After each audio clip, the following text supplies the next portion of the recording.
When search teams reached the Carter family's campsite, they noticed something that never appeared in the official report. Every human footprint continued deeper into the forest.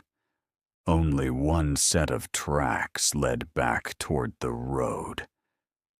The dogs. It had tried to leave.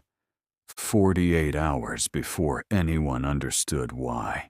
People often imagine that nature gives dramatic warnings. It doesn't.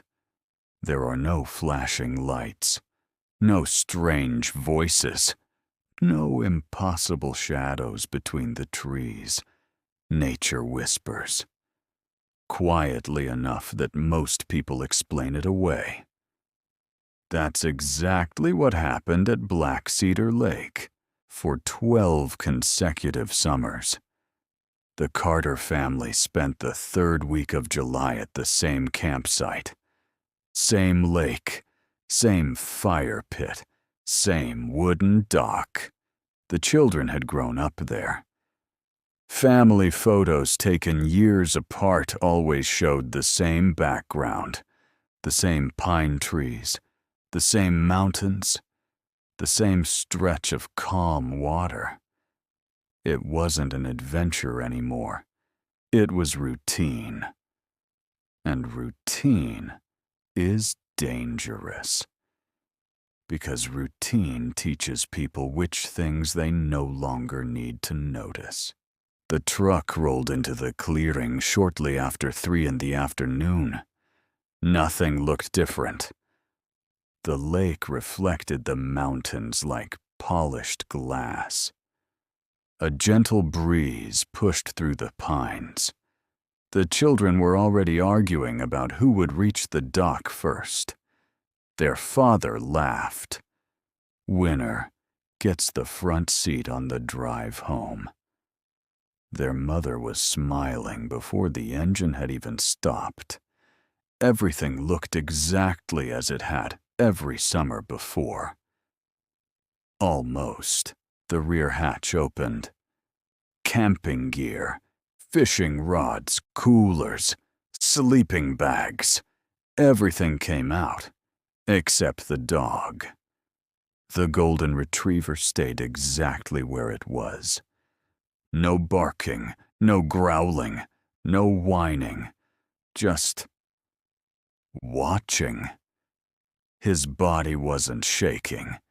He wasn't acting aggressive. He wasn't even looking at the family. He was staring at one narrow gap between 2 pine trees. Nothing else existed. His owner followed his eyes. Nothing. Trees. Brush. Sunlight. 40 yards of perfectly ordinary forest. Come on. The dog didn't react. He tried again, still nothing. The children laughed. I think he wants to stay in the truck. Maybe. It wasn't impossible. Dogs acted strangely sometimes. That explanation was good enough. Because simple explanations almost always come first. The father clipped on the leash. He gave it a gentle pull. The dog spread its paws across the metal floor of the truck bed. Its nails scraped loudly against the steel, not trying to escape, trying not to move. The father stopped pulling. He looked at his wife. I've honestly never seen him do this.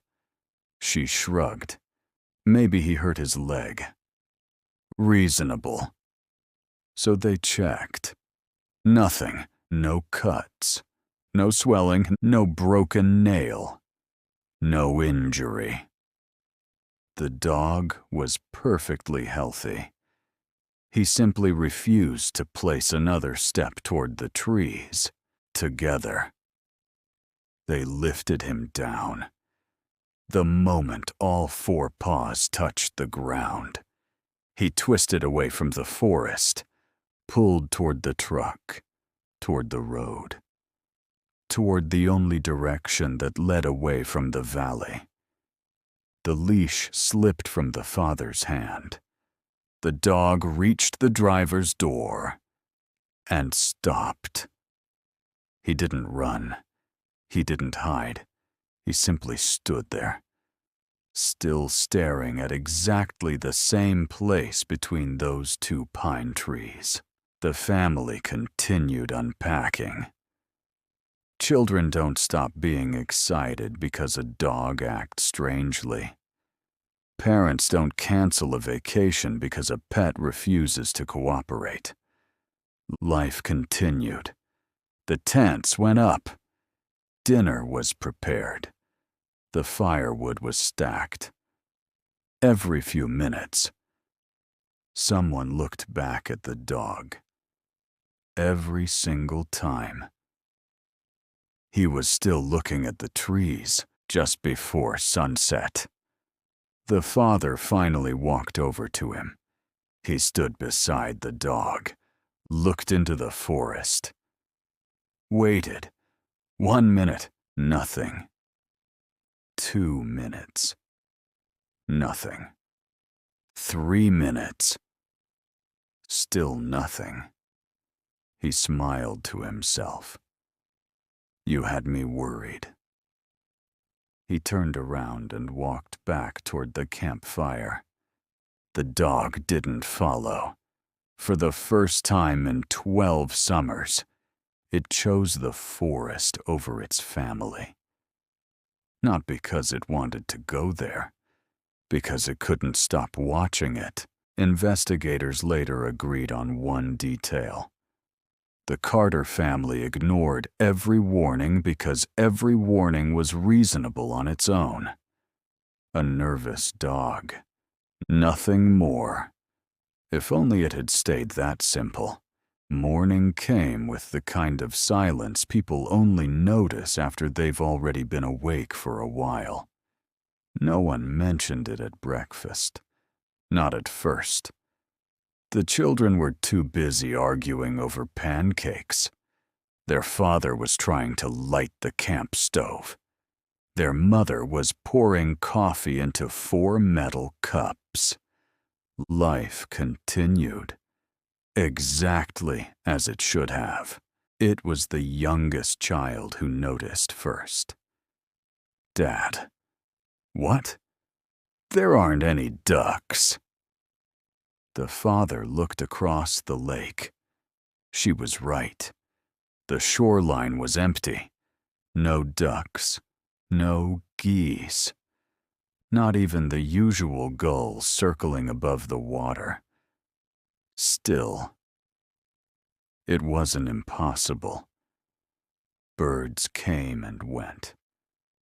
No one thought much about it. After breakfast, the children grabbed their fishing rods, the same dock, the same spot, the same lake that had always been full of trout. For almost an hour.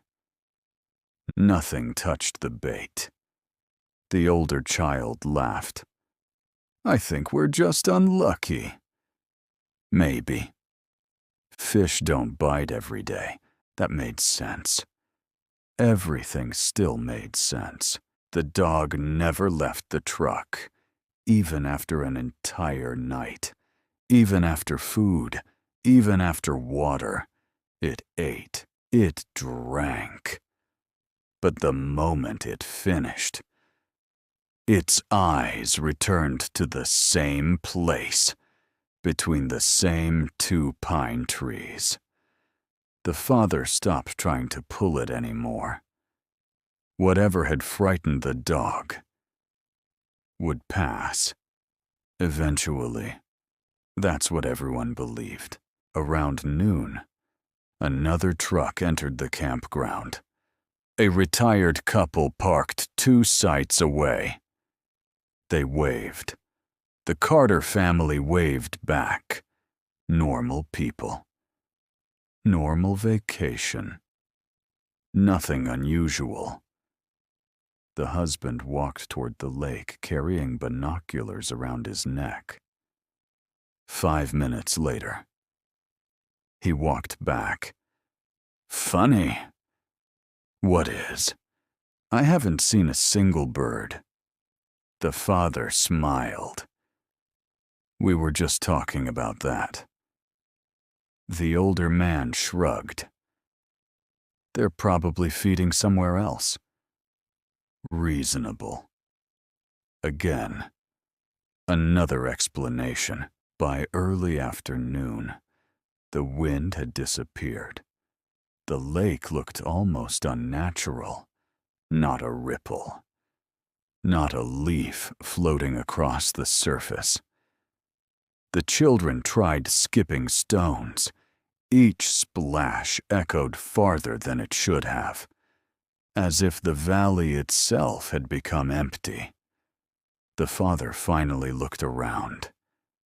Not at the trees, at the entire landscape. Something felt different. He couldn't explain why. So he stopped trying. It happened just before sunset. The youngest child was collecting smooth stones near the shoreline. Then she froze. Dad. This time, there was something in her voice. The father walked over. What happened? She pointed across the lake. At first, he didn't understand what she was looking at. Then, he saw them. Dozens of deer. Standing shoulder to shoulder along the opposite shoreline. Not drinking, not grazing, not moving. Every single one of them was facing the exact same section of forest. The father counted 12, then 15, then realized there were more hidden behind the trees. None of them looked toward the lake. None of them reacted to the people. It was as if the entire herd had forgotten the family even existed. They were watching something else, something inside the forest. No one spoke. Even the children felt it. After nearly a full minute, one deer suddenly took a single step backward. Then another. The entire herd moved together. Not running, not panicking. Simply backing away from the forest. Never turning around. Never breaking eye contact. Until every last one disappeared behind the trees. Only then, the father noticed something. The dog. For the first time since arriving. It wasn't looking between the two pine trees anymore. It was looking farther uphill. Whatever had held its attention for nearly 24 hours had moved. The father and the retired woman emerged from the trees, just as the last light disappeared behind the ridge. The injured man could barely remain on his feet. His wife rushed to him. Together. They carried him across the clearing. The truck stood exactly where they had left it. Only a few more steps. Then they could leave Black Cedar Lake behind forever. The dog wasn't beside the truck. It stood in the middle of the road, completely still, watching them. Its tail never moved. Its ears never twitched. The father smiled with relief. There you are. The dog didn't come. Instead, it slowly stepped backward. One step, then another. never taking its eyes off the family. Almost as if it wanted them to follow. The father glanced toward the road, then back at his family. "We're leaving."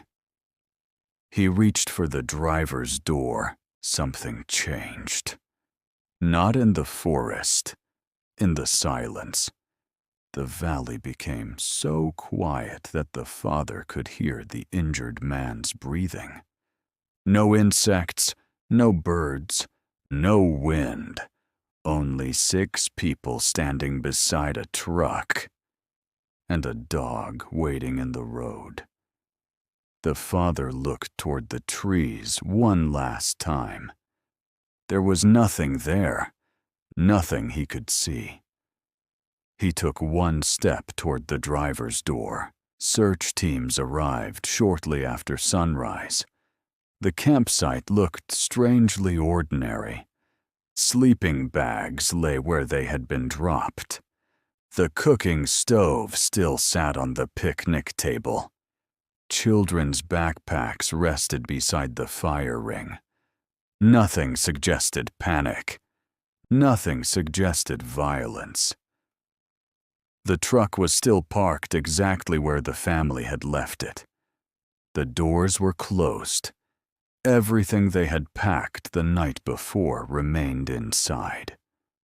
Wallets, phones, food, fishing gear. Even the flashlight the father had carried into the woods. Everything, except the people. The search continued for 12 days. Volunteers searched every trail. Divers searched the lake. Helicopters flew repeated patterns over the valley. Nothing. Then investigators finished documenting the footprints around the truck. The pattern was strangely ordinary. The family had walked back from the forest. The injured man had been helped across the clearing. The children had remained near the passenger side. Every movement made sense, until the very end. The final footprints ended beside the truck. Not because they disappeared, not because they turned, simply because there was no next step. Beyond that point, the only footprints pressed into the road belonged to the dog. They continued away from Black Cedar Lake for almost a mile before reaching exposed rock. From there, nothing could be tracked. The investigation remained open for 3 years. No explanation was ever accepted. Years later, one retired investigator revisited the evidence. Not the reports, not the photographs, the footprints. He noticed something no official document ever mentioned. For nearly 24 hours, every decision made by the Carter family had been based on what they believed they understood. Only one member of the campsite had never changed direction. The dog. He closed the file and wrote a single sentence in his notebook. It was never included in the official investigation. The dog spent an entire day trying to leave. Maybe that was the only warning they were ever going to get.